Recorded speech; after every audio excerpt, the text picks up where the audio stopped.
Okay जी।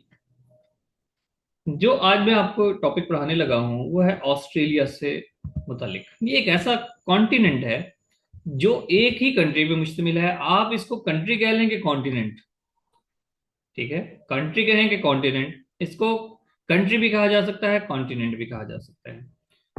जब हम basic geographical terms पढ़ेंगे देन इसको एक्सप्लेन करेंगे। अब यहाँ पे देखें, इसको मैडम आयशा ने बड़ी डिटेल से एक्सप्लेन कर दिया है। मेरी आवाज क्लियर आ रही है? पहले मुझे ये बताएं।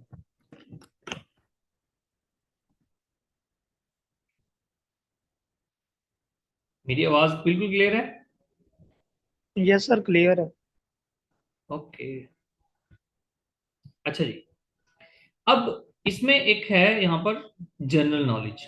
तो जनरल नॉलेज ये एक धोखा है, ठीक है। और ये धोखा इस तरह से है क्योंकि अब ये कितने मार्क्स का, 20 मार्क्स का, कुछ पता नहीं लगेगा। इसने कहा जनरल नॉलेज है। जनरल नॉलेज हर तरह का जनरल नॉलेज है, चाहे वो लता रफी को पूछ ले, चाहे वो म्यूजिक के बारे में कुछ पूछ ले, कंट्री के मुतालिक पूछ ले, कंट्री के कैपिटल्स के मुतालिक पूछ ले, कहीं से भी कुछ भी क्वेश्चन आ सकता है। ठीक है। फॉर एग्जाम्पल ये चंद एक क्वेश्चन हैं एफआईए के पास पेपर से।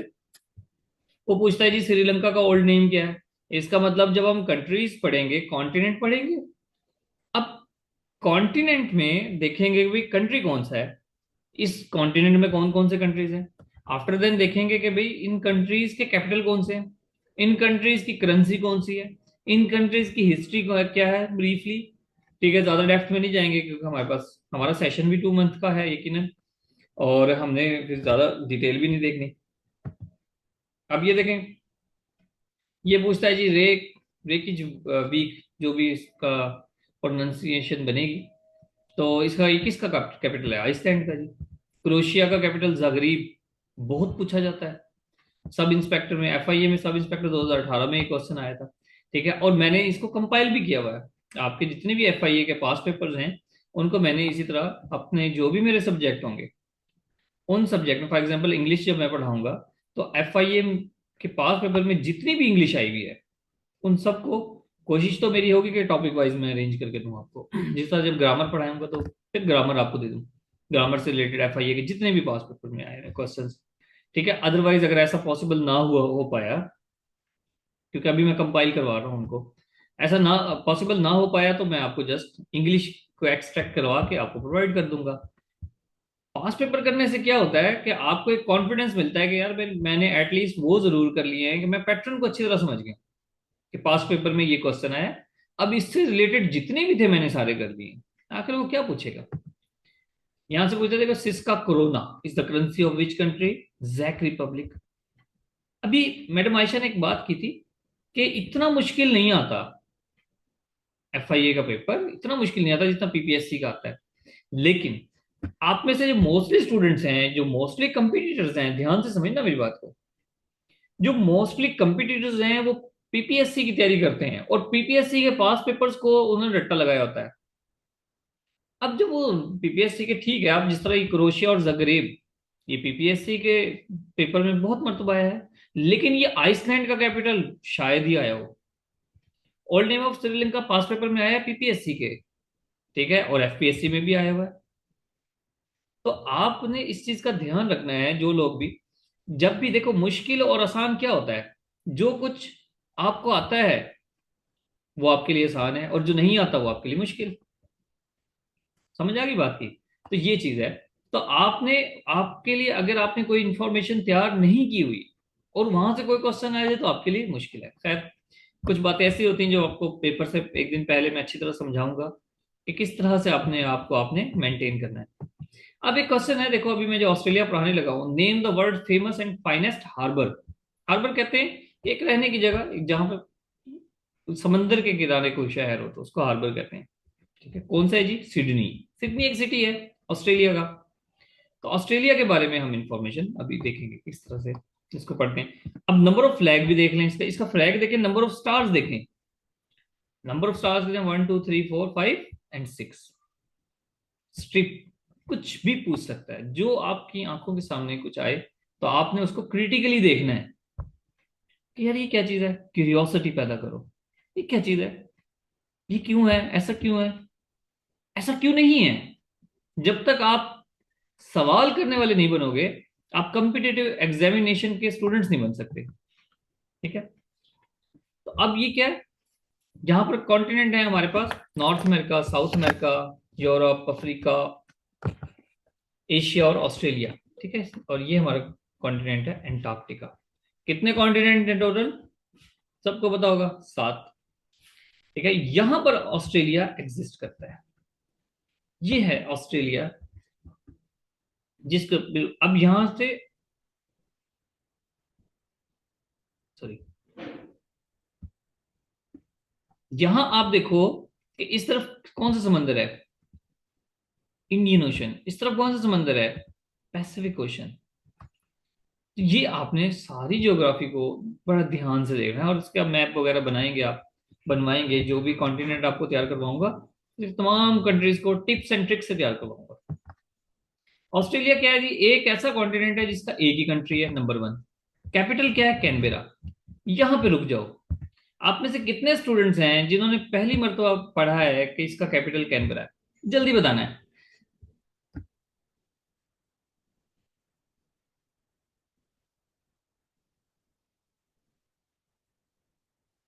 जल्दी जल्दी।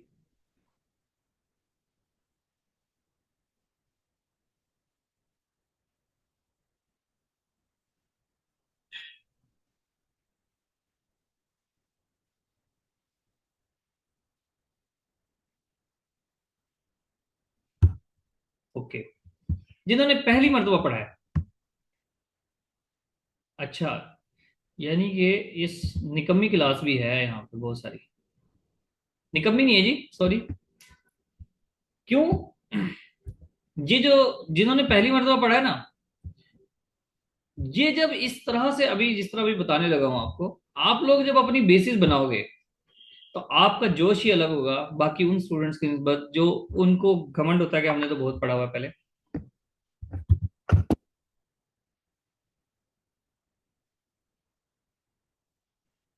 आपने क्या करना है, यहां पे रुक जाना है।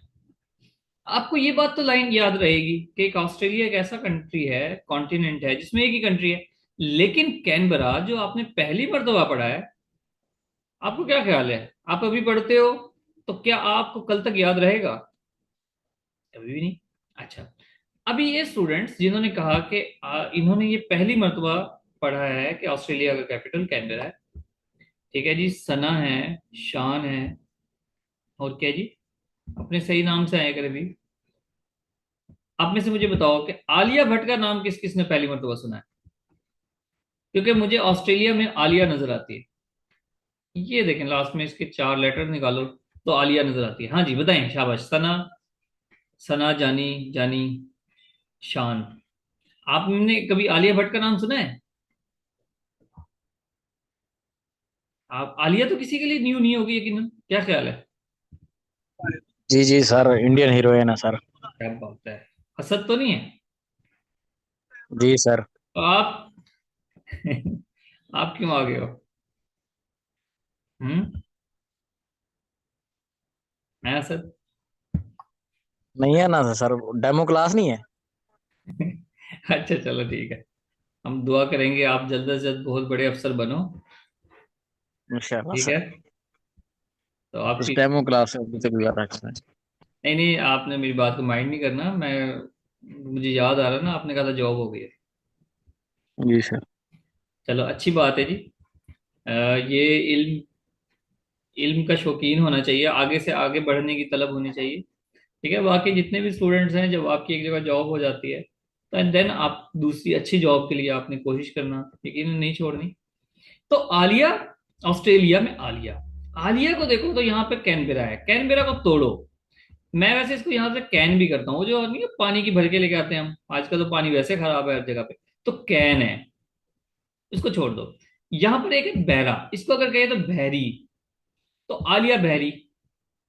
तो आपको यकीनन टच करेगा यार, ये यहाँ पे बहरा है तो बहरा कौन था या बहरी कौन थी? आलिया, आलिया बहरी थी। समझ आ गई बात की?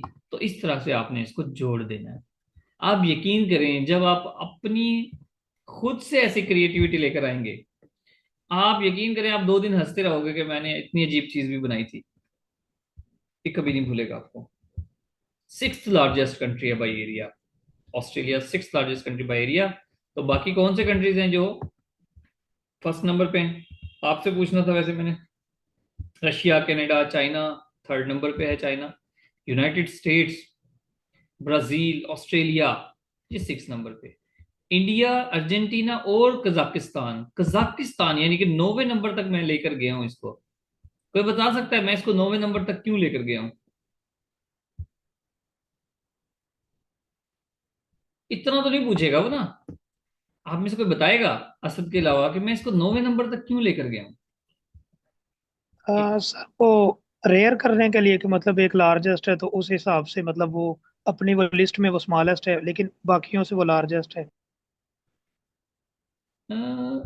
स्मॉलेस्ट कैसे हुआ? हम तो नाइन्थ लार्जेस्ट नहीं पढ़ते हैं। नहीं, नहीं नहीं सर, लार्ज इस लिस्ट में तो वो स्मॉलेस्ट ना, मतलब कि नाइन्थ में वो दूसरों से ओवरऑल नाइन्थ पे है वो लार्जेस्ट में। नहीं नहीं, ये तो ऐसी बात इस नहीं। वो तो बहुत सारी कंट्रीज है ना जिनसे तो बहुत बड़ा है, इससे 200 कंट्रीज से छोटे हैं। 200 कंट्रीज से छोटे हैं भाई। वेरी गुड, शाबाश फरिया। फरिया ने बताया कि ये इसलिए है क्योंकि लार्जेस्ट इस्लामिक कंट्री है। अगर आप इस्लामिक कंट्रीज की बात करोगे तो आपसे पूछे कि सबसे बड़ा इस्लामिक कंट्री कौन सा है बाई एरिया, तो वो कजाकिस्तान है। अब समझ आई? ये वजह थी कि मैं इसको नाइन्थ नंबर तक लेके गया। अदरवाइज वो मैक्सिमम 3 से 4 तक का पूछ लेगा, इससे ज्यादा नहीं। अब इसके बारे में थोड़ी सी जनरल इंफॉर्मेशन लेते हैं जी। ऑस्ट्रेलियन को ओसी कहते हैं। ओसी एक वर्ड है, एक नाउन बन गया है। एक नाउन से फिर ये एडजेक्टिव बन गया 1910 या 17 में। 1917 में ये वर्ड आया था। अभी जिस तरह हम कहते हैं जी, अब ऑस्ट्रेलियन गर्ल नहीं कहते, Aussie girl. Who is she is Aussie girl. These are Aussie rules. ये ऑसी रूल्स हैं भाई। तो इस तरह से कहा जाता है। ये उनके नेटिव पीपल हैं एक्चुअली। ठीक है। ये आपको दिखाना मकसूद था ताकि आपको थोड़ा सा इंटरेस्ट क्रिएट हो, अच्छा इस तरह के लोग थे। थोड़ी सी हिस्ट्री देखेंगे, बिल्कुल माइनर सी जो कि आती है। ठीक है, ये पुराना हिस्टोरिकल इसका मैप है। कैप्टन जेम्स कुक, 19 अप्रैल 1770 को कैप्टन जेम्स कुक ने ये एरिया दरियाफ्त किया। ठीक है, न्यू साउथ वेल्स में आए थे ये। अब यहां पर हम फिर 1 मिनट के लिए रुकेंगे, जस्ट 1 मिनट के लिए। आप जितनी जल्दी एसोसिएशन बनाने की प्रैक्टिस करते हो उतनी जल्दी आप बना सकते हो। जेम्स कुक, ध्यान से देखो। तो इसमें कुक भी है यानी कि खाना बनाना। इसमें जेम्स भी है यानी कि जैम है, वो जो एप्पल का होता है, मैंगो का है, मिक्स कुछ भी जैम। 2-3 चीजें मुझे इस तरह नजर आ रही हैं। ठीक है। तो फिर मैं वंस अगेन, इसको हमने किससे जोड़ना है? किससे जोड़ना है हमने इसको? आलिया से। ऑस्ट्रेलिया था ना आलिया। तो हम क्या कहेंगे भाई?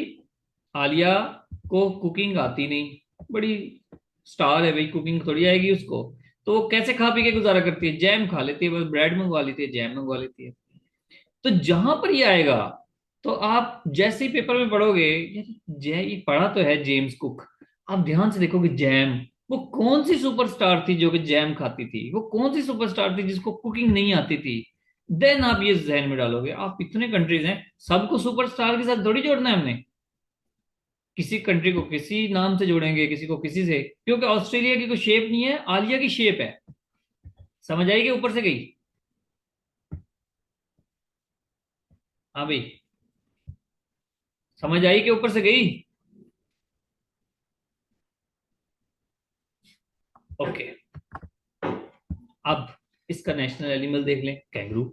कैंगरू को भी जोड़ दें, उम्मीद है याद रहेगा वैसे तो कैंगरू इसका नेशनल एनिमल है। ठीक है, कैंगरू इसकी टीम को भी कहते हैं, क्रिकेट टीम को भी कैंगरू कहते हैं। कैंगरू एक ऐसा एनिमल है जिसकी पॉकेट बनी होती है, जिसमें अपने बच्चे को रखता है। ये भी सवाल आया हुआ है। ठीक है, जनरल नॉलेज या एवरीडे साइंस लगा लो। इसका फेमस प्लेयर कौन है? Ricky Ponting. रिकी पॉन्टिंग, इसको आगे हम एसोसिएट करेंगे थोड़ा सा। इसके अलावा इसका जो नेशनल बर्ड है, emu. Emu is the second largest bird. दुनिया का सबसे बड़ा बर्ड कौन सा है? Ostrich. Ostrich, very good. Ostrich सबसे बड़ा है, लेकिन ईमू ऑस्ट्रेलिया का नेशनल बर्ड है, second largest bird in the world. ठीक है, ऑस्ट्रिच। और ये एक ऐसा परिंदा है जिसकी आंखें उसके दिमाग से भी बड़ी होती हैं। है ना मजेदार बात। ऑस्ट्रिच और ईमू, इसकी आंख इसके दिमाग से भी बड़ी होती है। देखें जी, इतना सा इसका दिमाग है ये, और इतनी बड़ी इसकी आंख है। तो मेरा नहीं ख्याल फिर कभी भूलेगा आपको, ऐसे ना। आखिर में आपका टेस्ट भी होना है, बिल्कुल आपने चौकन्ने होकर बैठना है। या एक ऐसा कॉन्टिनेंट है इसमें कोई ग्लेशियर नहीं है। एक ऐसा कॉन्टिनेंट इसमें कोई ग्लेशियर ही नहीं है, कोई मतलब पहाड़ है लेकिन बर्फ बर्फ के कोई तोदे नहीं है, कोई बर्फ नहीं जमती वहां पे। लेकिन 5 इसमें डेजर्ट भी हैं। कौन से? Gibson, Simpson, Great Sandy, Great Victoria, Tanami, ये 5 इसके डेजर्ट हैं। लेकिन इसमें कोई ग्लेशियर नहीं है, लेकिन डेजर्ट इतने सारे हैं। आप में से मुझे कोई बताएगा? अब यहां पर एक चीज सिखा रहा हूं आपको, कनेक्ट करना।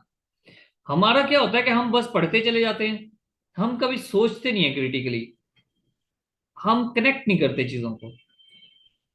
उससे क्या होता है, जब हम कनेक्ट कर रहे होते हैं तो हम जहन पे जोर डाल रहे होते हैं, और जब जहन पे जोर डालते हैं तो हमें चीजें लिंक करते हैं, चीजों को वो याद रहती हैं। आप बताएंगे कि कौन सा ऐसा कॉन्टिनेंट है जिसमें कोई डेजर्ट नहीं है? जिस तरह ऑस्ट्रेलिया में कोई ग्लेशियर नहीं है, ठीक है, डेजर्ट है, 5 से भी ज्यादा डेजर्ट हैं, याद रखना, ये 5 फेमस है। तो कौन सा ऐसा कॉन्टिनेंट है जिसमें ग्लेशियर डेजर्ट ही नहीं है? जी। यूएसए या यू अमेरिका। यूएसए कॉन्टिनेंट नहीं है भाई। Ma'am sir island. आइलैंड क्या? आइसलैंड? जी जी। नहीं नहीं, अच्छा, ये आप जीएसए ने बड़ा खूबसूरत आंसर दिया, अंटार्कटिका। अंटार्कटिका पूरा कॉन्टिनेंट है भाई, वो पूरा कॉन्टिनेंट ही डेजर्ट है। फारिया ने सही जवाब दिया है, यूरोप। वेरी गुड, शाबाश। यूरोप ऐसा कॉन्टिनेंट है जिसमें कोई डेजर्ट नहीं है। ये इसके सर देखिए, कंट्री के लिहाज से कौन सा होगा? उसके सारे कंट्री ऐसे हैं जिसमें डेजर्ट नहीं। ऐसे तो बेशुमार कंट्री हैं,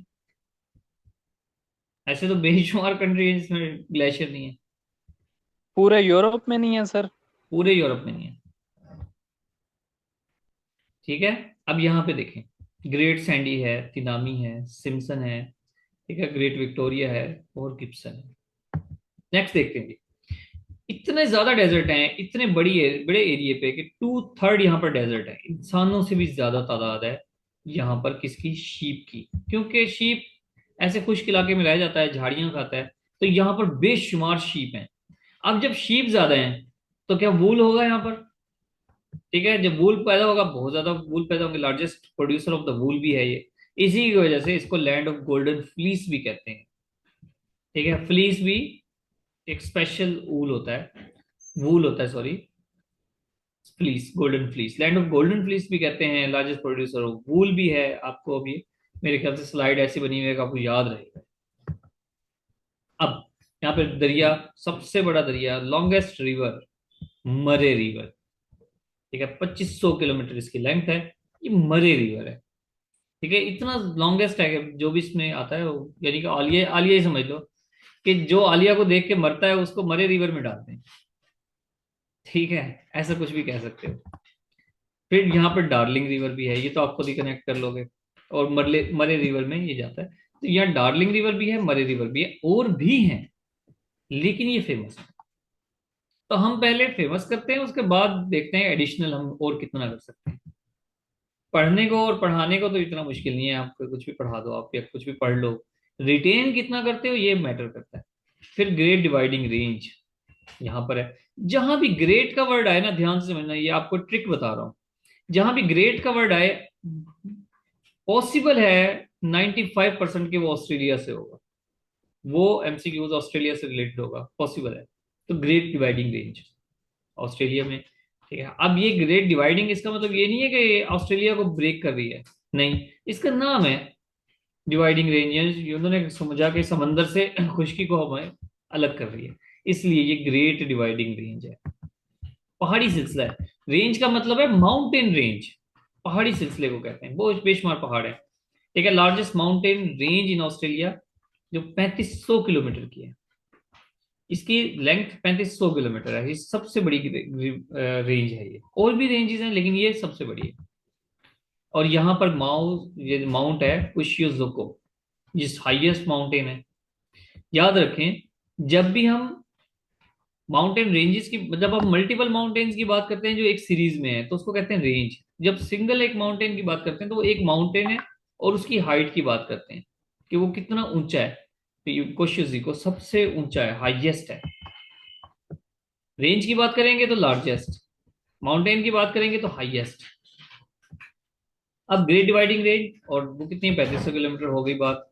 जो सबसे बड़ी रेंज है, अच्छा देख लिया, अब आपने वैसे पूछना था आपसे। हाँ भी फरिया बताएं, सबसे बड़ी जो माउंटेन रेंज है कौन सी है?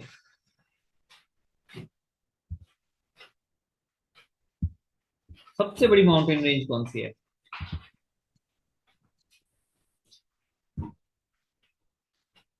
कोई भी बताए। ये तो हो गई ऑस्ट्रेलिया में, थर्ड लार्जेस्ट है हिमालय। नहीं ये भाई, सर पाकिस्तान। Mount Everest. नहीं नहीं नहीं, मैंने माउंटेन नहीं पूछा, जी जी। माउंटेन रेंज पूछी है। वो तो आपको पता है, माउंट एवरेस्ट तो सबको पता है, K2 सेकंड पे है। मैंने माउंटेन रेंज पूछी है। जी, जी कामरान साहब बिल्कुल ठीक है, वेरी गुड, शाबाश। Andes mountain range 7,000 kilometre, 7,000 kilometre है साउथ अमेरिका में। ठीक है, ये भी याद रखना है, नॉर्थ में नहीं, साउथ में। साउथ अमेरिका में 70। तो आपने सेकंड भी देखनी है, आपने थर्ड भी, तीन देख सकते हैं। फिर कोशियोजिको, जब आपने पढ़ लिया तो ये देखें कितनी हाइट कितनी है इसकी, 2,228 मीटर ऊंचा है। रेंजेस किलोमीटर में होती हैं, माउंटेन मीटर में होता है। तो ये 2,228, इसको राउंड अबाउट कर लो आप, एटलीस्ट इसको बल्कि चार, आठ खत्म कर दो, इसमें दो लगा दो बस, 2,222। फिर आपको ये एक दिलचस्प इंफॉर्मेशन बन जाएगी। तो आप इसको कहोगे कि 2,222 ऐसी कौन सी रेंज है जो 2,222 किलोमीटर की है हाइट। रेंज नहीं, माउंटेन, कोशियोजिको। तो ये आप कभी भी नहीं भूलेगा। नेक्स्ट चलते हैं, सिडनी। तो सिडनी फाइनेस्ट हार्बर है एंड मोस्ट ब्यूटीफुल सिटी है इन द वर्ल्ड। हार्बर की मैंने पहले बता दिया। तो ये फाइनेस्ट, ये आया था पेपर में, FIA के पेपर में। तो सबसे खूबसूरत सिटी है इन द वर्ल्ड, मोस्ट ब्यूटीफुल। अब आपको थोड़ी सी इसकी सैर करवाते हैं। देखें, ऐसा दिखता है ये। यहाँ पर ओपरा हाउस है, म्यूजिकल इवेंट होते हैं यहाँ पर बहुत बड़े बड़े। ओपरा हाउस कैसा यहाँ पर दिखता है, ये देखें। अंदर से, अंदर भी विजिट करा दें, क्या ख्याल है? किसी दिन कोई टूर लेना जाए एकेडमी का। Yes sir. है ना असद? जी सर। बजट, बस बजट आप, है तो सर ले जाएं। बस आप दुआ करो। चलें जी। अच्छा भाई, मेलबोर्न क्रिकेट स्टेडियम है यहाँ पर, सेकंड लार्जेस्ट। बताएं भी, फर्स्ट लार्जेस्ट क्रिकेट स्टेडियम कौन सा है? ये मेलबोर्न कभी फर्स्ट हुआ करता था, दुनिया का सबसे बड़ा क्रिकेट स्टेडियम हुआ करता था मेलबोर्न। तो अब ये सेकंड लार्जेस्ट है। तो कोई ऐसा सर हम, फर्स्ट शायद लॉर्ड से फर्स्ट। जी लॉर्ड्स फर्स्ट, इंग्लैंड में जो है। नहीं नहीं नहीं, मेरा नहीं ख्याल है ऐसा। सर इंडियन है, नरेंद्र इंडिया में है मोदी सर, स्टेडियम। इंडिया में। इंडिया में, वेरी इंडिया में है गुड, सर। शाबाश, एटलीस्ट ये तो पता है ना, नरेंद्र मोदी साहब। इंडिया के गुजरात में है Narendra Modi cricket stadium in the world. ठीक है, तो नरेंद्र मोदी क्रिकेट स्टेडियम है यहीं पर हमारा। ये जो मेलबोर्न है, मेलबोर्न में ही 1992 का मैच हुआ था। अब यहाँ की सारी इंफॉर्मेशन इंपॉर्टेंट है, किस तरह से ICC क्रिकेट वर्ल्ड कप था, मेलबोर्न में हुआ था, एक बात। ठीक है, फिर आपने ये देखना है जीता कौन था, पाकिस्तान, ये तो सबको पता है। लेकिन हारा कौन था, यानी कि रन अप कौन रहा था, इंग्लैंड, कितने रन से, 22 रन से।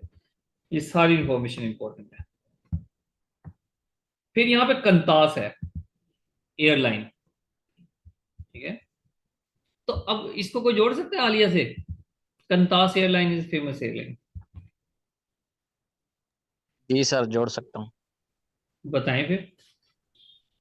आलिया इस पे सफर करती होगी, हाई क्लास है आलिया ना। तो सफर करती होगी, इसको जोड़े तो सही। हाई हाई क्लास है सर। नहीं, थोड़ा सा और, कोई और दिलचस्प ब्रेक डाउन करो। ये एयरलाइन इसकी ऑस्ट्रेलिया की कंतास। नहीं, कंतास है तो असर, थोड़ा सोचो।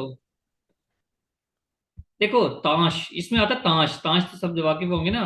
ताश आता है, आलिया ताश खेलती है, एयरलाइन में सफर करती है और एयरलाइन में ताश खेलती हुई जाती है, ठीक है। या आलिया सफर कर रही थी एयरलाइन में और उसके कान में दर्द हुआ, तो किसके कान में दर्द हुआ था सफर करते हुए एयरलाइन में? आलिया के कान में दर्द हुआ था।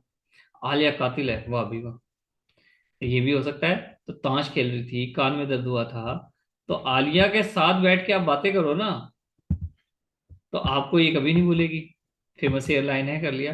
फेमस पर्सनैलिटी कौन है जी? Ricky Ponting, famous cricket player है। अब इसको किस तरह से करें? अब मैं बता देता हूँ, क्योंकि आमिर साहब इंतजार कर रहे हैं। आलिया को पता भी नहीं लगने देना। आलिया को देखे, मेरी बात सुने। अब रिकी पॉन्टिंग भूल जाएगा।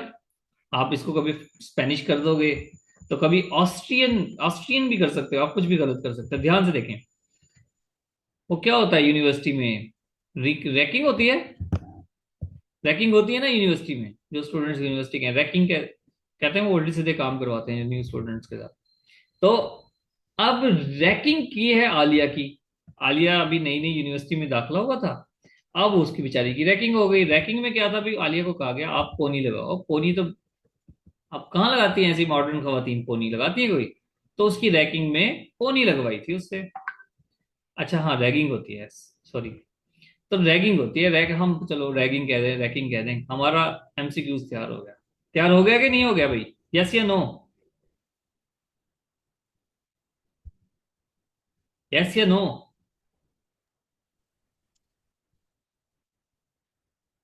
Yes, okay. चलें जी, व्हाइट हेवन बीच है यहाँ पर। व्हाइट हेवन बीच ऑस्ट्रेलिया में। आपको एटलीस्ट याद होना चाहिए कि ये ऑस्ट्रेलिया का है। सनशाइन बीच है, ठीक है, सनशाइन बीच भी है। यहां तक बात समझ आ गई सबको? आप में से ज्यादातर स्टूडेंट्स यकीनन जो पढ़ने वाले हैं। अच्छा, तो वैसे तो मैंने आपको एक टेस्ट लेना था। आपने क्या करना है, आपने, ये क्विज है, आप इनके स्क्रीनशॉट ले लें और फिर आपने खुद से सोचना है लेक्चर रिवाइज किए बगैर कि अब आपको कितने ये तैयार हुए खुद से, ठीक है। इसका स्क्रीनशॉट लें, क्योंकि सर हमारा वेट कर रहे हैं और लेट हो गए हम लोग। इसका स्क्रीनशॉट ले लें, शाबाश। फिर आमिर साहब से आप एफआईए के डिपार्टमेंट के बारे में क्वेश्चन करेंगे, और ये भी, इसका भी स्क्रीनशॉट ले लें। फिर आपने इसको खुद से टेस्ट करना है, खुद से लिए, खुद के लिए, कि इस लेक्चर से आपको कितना बेनिफिट हुआ। कि आप एक मर्तबा एक नज़र लेक्चर देखने से आपको कोई इन्फॉर्मेशन याद रही है? इसको छोड़ देना, ये कुछ क्वेश्चन मैंने मिस कर दिए, ठीक है। बड़े रिवर की लेंथ तो सब कुछ। जी। अच्छा, इधर हैं आमिर साहब, हैं इधर सर? जी सर है। हाँ जी सर, अस्सलाम वालेकुम।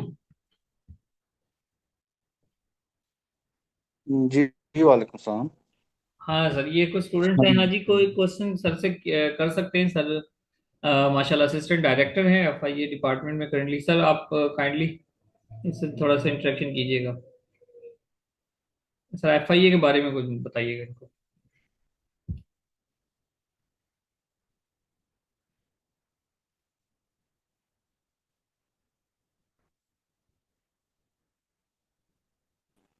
जी अस्सलाम वालेकुम। अ, अच्छा, जैसा कि आपको भाई ने बता दिया कि मैं इस वक्त करंट से, ये माइक बार बार स्टॉप हो रहा है। जी अस्सलाम वालेकुम। अ, अच्छा, जहाँ तक एफ ए डिपार्टमेंट का ताल्लुक है, तो आपको डेफिनेटली आपका जो सिलेबस है अभी, तो ये जो जितने आप देख रहे हैं ना वेबसाइट पे, डिफरेंट आप कह लें पेजेस पे, या फिर ये भी सिलेबस आपका कोडिफाइड नहीं है। आपने ये नहीं समझना कि ये आपका सिलेबस है। बाकी डेफिनेटली चीज़ें यही होंगी। आपकी लास्ट डेट के बाद आपका सिलेबस बाकायदा तौर पर ये अपलोड होकर करेंगे जो आ रहे हैं एफ आई ए वाले। मगर इसमें एक चीज़ होगी अडप, जो लास्ट टाइम भी थी, कि इसमें जो एफ आई एज के लॉज है ना, वो आपका सिलेबस का हिस्सा होंगे। As far as F I A जो कंसर्न है, इसमें कुछ जो चीज़ें हैं, आप कह लें कि बेसिक तो हमारा जो एफ आई एक्ट है 1974 है, वो इसको बेसिक डील करता है। एफ आई ए की आप कह लें कि जो कॉन्स्टिट्यूशन है या एफ आई ए का जो फंक्शन है, वो सारा उससे ड्राइव करता है।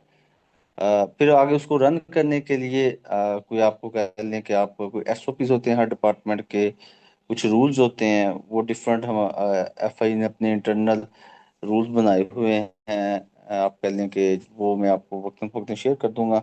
वो तमाम आपने ना उनको टच कर लेना है, क्योंकि जो अभी तक नॉलेज मिल रहा है, क्योंकि जब जो लास्ट टाइम भर्ती की थी ना, तो उस वक्त मैं भी कमेटी का हिस्सा ही था। तो मगर इस मरतबा कुछ अभी चीज़ें चेंज हुई हैं, वो अभी फर्दर चीज़ें सामने आएंगी। अभी सिलेबस कोई इसका कोडिफाइड नहीं है, यहाँ तक मेरा नॉलेज है 20 नंबर का, इसमें आपको एफआईए के रिलेटेड चीज़ें होंगी।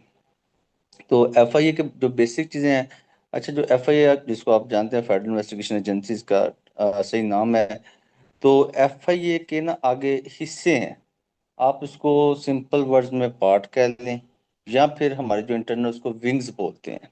ठीक है, एफआईए के विंग्स हैं, जो कि 13 तकरीबन विंग्स बनते हैं। इस वक्त 12 रह गए हैं। एक जो साइबर क्राइम विंग था वो लैदा हो चुका है, वो आप डिटेल के साथ बताता हूँ क्या हुआ है। सबसे पहले जो एफआईए में इस वक्त, मेरी आपको आवाज़ आ रही है ना सबको, जरा बता दीजिएगा। जी जी, आपकी आवाज क्लियर है। हाँ, एफआईए में इस वक्त तो तकरीबन 12 विंग्स काम कर रहे हैं, जिनमें से सीटीडब्ल्यू काउंटर टेररिज्म विंग जिसको हम लोग कहते हैं, एक नंबर पे वो है। दूसरा आप इसमें कर लेते हैं एएचटीसी, हम लोग इसको सिंपल वर्ड्स में बोलते हैं, anti human smuggling and trafficking wing है। ठीक है, उसके बाद आपका एसीडब्ल्यू एंटी करप्शन विंग जिसे बोलते हैं, क्योंकि एफआईए जो जितने भी आपके फेडरल अदारे हैं ना, जितने भी फेडरल अदारे हैं उनकी एंटी करप्शन भी एफआईए के पास है। ठीक है, जैसे पंजाब में एंटी करप्शन एक अलग से बनी हुई है, वफाक की एंटी करप्शन है फेडरल के पास, जो कि इसका एसीडब्ल्यू यानी कि एंटी करप्शन विंग उसको डील करता है। उसके बाद सीबीसी, ये जो बैंकिंग फ्रॉड होते हैं, कमर्शियल बैंकिंग फ्रॉड, उसे मतलब क्राइम बोलते हैं, शॉर्ट वर्ड्स में उसे हम सीबीसी विंग कहते हैं। वो आपके सारे बैंकिंग वगैरह को डील करता है। उसके बाद ईसीडब्ल्यू इलेक्ट्रॉनिक क्राइम विंग्स जिसे हम लोग बोलते हैं, सोशल मीडिया के थ्रू जो क्राइम्स कमिट करते हैं वो भी इसमें आते हैं। या आप इसका इंटरपोल, जो आपकी इंटरनेशनल कह ले पुलिस है ना, उसका भी एफआईए बाकायदा तौर पे हिस्सा है। उसका भी एक विंग अलहदा से बनाया हुआ है, जिसे हम लोग इंटरपोल विंग बोलते हैं। इसी तरह से फर्दर आप ये जो आपको एयरपोर्ट पे आपने कभी देखा होगा किसी ने जाके कि एफआईए का स्टाफ वहाँ पे एयरपोर्ट पे मौजूद होता है, जो कि इमिग्रेशन का काम करता है। ठीक है, जितने भी आपके दूसरे मुल्क में जा रहे हैं आ रहे हैं, उसका डाटा मेंटेन करना, उसका उसका देखना कि लीगलाइज जा रहा है कि नहीं जा रहा है, वो तमाम इमिग्रेशन विंग उसको डील करता है। फर्दर इसी तरह जो एक लॉ विंग है, ठीक है, जो लॉ विंग है वो पाकिस्तान में आप कह लें कि जितने भी एफ आई एज के आप कह लें कि लीगल वर्क्स हैं ना, उनको वॉच करता है। वो सारा जो उसका इंटरनल बड़ा लॉ विंग एफ आई में बड़ा तगड़ा विंग है। मैंने खुद लॉ विंग में सर्व किया हुआ है, तो इसलिए मुझे पता है कि लॉ विंग एफ आई के समझ इन्वेस्टिगेशन विंग और लॉ विंग ये दोनों तगड़े विंग हैं। इस तरह एफ आई अकेडमी उसको भी एक अलग से विंग बना दी, यानी कि टोटल इस वक्त एफआईए के आप 12 विंग्स काम कर रहे हैं। ठीक है, जो आप कह लें कि नंबर 13 विंग था, वो एक्स साइबर क्राइम विंग आपने सुना होगा। ये ऑनलाइन हरासमेंट थी उसके पास, ऑनलाइन फाइनेंशियल फ्रॉड थे, ये जो अक्सर आपके मेरे साथ होते हैं, कॉल्स वगैरह आती हैं। ठीक है, और फर्दर आप कह लें कि ये सोशल मीडिया के थ्रू आप कह लें ये जो किसी किरदार कशी करना वो सारा था। मगर उसको ये दो लास्ट टाइम 2025 में, 2025 आप कह लें अप्रैल में, पीका में जो इलेक्ट्रॉनिक क्राइम एक्ट है, जो कि डील करता है साइबर क्राइम को, उसमें अमेंडमेंट करके गवर्नमेंट ने एक अलहदा से एजेंसी बना दी है, जिसका नाम बाकायदा तौर पे रखा हुआ है national cyber crime investigation agency. तो पीका की हद तक, जहाँ वो आप कह लें साइबर क्राइम की हद तक अलहदा से एजेंसी बन गई है, अब उसका एफआईए के साथ कोई तल्लुक वास्ता नहीं है। बाकी एफआईए के 12 विंग बाकायदा तौर पे अपना काम कर रहे हैं। अच्छा, इसके बाद एक आम सा जनरल क्वेश्चन है कि एफआईए में एक बंदा जाता है अपनी एप्लीकेशन लेके, उसके साथ कोई आप कह लें छोटी सी मिसाल जो आजकल हमारे मुआशरे में आम है, किसी के साथ वीज़ा फ्रॉड हो गया, किसी के साथ आप कह लें कि किसी से आप पैसे ले लिए हैं 20 लाख 25 लाख के, आपको हम लोग फ्रांस भेजेंगे, अमेरिका भेजेंगे, वो आप कह लें ना तो पैसे रिटर्न कर रहा है ना उसने वीज़ा दिया है। तो वो एक आम बंदा जाता है, वो कैसे एफआई में जाके कैसे अप्रोच करेगा, क्या उसकी हिरारकी है, क्या उसने कहाँ पे जाके एप्लीकेशन मूव करनी है। अच्छा, इससे पहले थोड़ी सी चीज़, जो FIA में हायरार्की है उस पर आपको डेफिनेटली पूछा जाएगा। ठीक है, इनकी हायरार्की क्या है, ये कैसे नोट करते हैं। तो सबसे लोवेस्ट दर्जे से हम लोग शुरू होते हैं। सबसे पहले FIA में कांस्टेबल की सीटें होती हैं। ठीक है, कांस्टेबल हो गए हैं, जिसको हम लोग FC भी बोलते हैं, यानी कि फ्रंटियर कॉन्स्टेबल बोलते हैं, कुछ HC भी बोलते हैं। ठीक है, हेड कांस्टेबल जो हो जाता है वो HC हो जाता है। ठीक है, उसके बाद ASI है, जैसे पंजाब पुलिस में होते हैं ASI, असिस्टेंट सब इंस्पेक्टर। ठीक है, उसको बोलते हैं, वो होता है। फिर बाद में सब इंस्पेक्टर आ जाता है, जिसके लिए आप लोगों ने भी अप्लाई किया हुआ है, असिस्टेंट सब इंस्पेक्टर और सब इंस्पेक्टर। ठीक है, असिस्टेंट सब इंस्पेक्टर होता है, उसका ग्रेड 11 होता है, और जो सब इंस्पेक्टर है उसका 14 है। अच्छा, उसके बाद सब इंस्पेक्टर के बाद नेक्स्ट इंस्पेक्टर है, इंस्पेक्टर 16 में होता है। और इंस्पेक्टर के बाद जो आपका आ जाता है वो आ जाता है असिस्टेंट डायरेक्टर आ जाता है 17 स्केल में। उसके बाद डिप्टी डायरेक्टर आ जाता है 18 में। उसके बाद डिप्टी डायरेक्टर के बाद एडिशनल डायरेक्टर आ जाता है, जो कि मोस्टली 19 में होता है। एडिशनल डायरेक्टर के बाद फिर आगे डायरेक्टर हो जाता है। ठीक है, डायरेक्टर के बाद आगे एडिशनल DG। एडिशनल DG आप कह लें एडिशनल डायरेक्टर जनरल। ये पूरे पंजाब पाकिस्तान में दो होते हैं, एक एडिशनल डायरेक्टर नॉर्थ होता है, जो कि एक एडिशनल डायरेक्टर साउथ होता है। वो मैं आगे आपको समझाऊंगा एडिशनल डायरेक्टर नॉर्थ का क्या एरिया है, ठीक है, और साउथ का क्या एरिया है। वो दो दोनों सूबे आगे डिवाइड किया है। और लास्ट आप कह लें इनके सबसे ऊपर, यहाँ पे हेड ऑफ द डिपार्टमेंट, वो होता है DG, डायरेक्टर जनरल, जो कि आजकल आपको पता ही है डॉक्टर असमान अनवर हैं, जो न्यू आए हैं DG। अच्छा, ये जो FIA है ना, ये आप कह लें कि जी जी आज ही क्लास एंड होने वाली, सर, एक एक क्वेश्चन है। मिनट में दोबारा रिज्वाइन कीजिएगा सारे स्टूडेंट्स को, सर भी, ठीक है। जी जी जी जी जी। अच्छा, इसके बाद आप कह लें कि अ, जो आपका है FIA, ये किस डिपार्टमेंट या मिनिस्ट्री के अंडर है। ठीक है, FIA